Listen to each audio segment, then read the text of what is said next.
Canton, moteur du miracle économique chinois.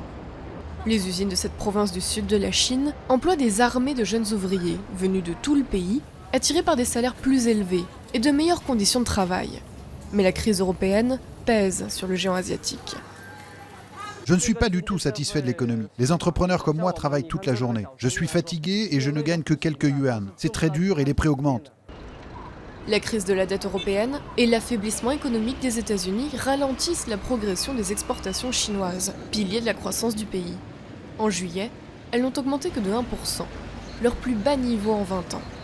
Un défi de taille attend donc les dirigeants qui succéderont au gouvernement du président Hu Jintao, au pouvoir depuis 10 ans.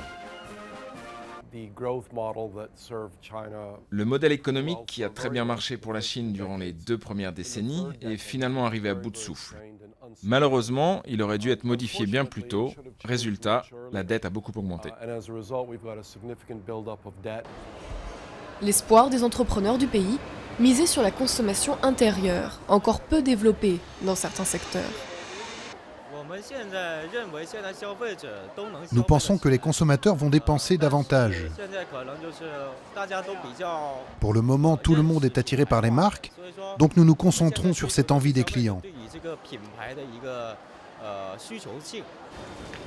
Cette année, les ventes au détail ont bondi de 14% par rapport à 2011. Les 1,3 milliard de consommateurs chinois pourraient donc redonner un nouveau souffle à l'économie du pays.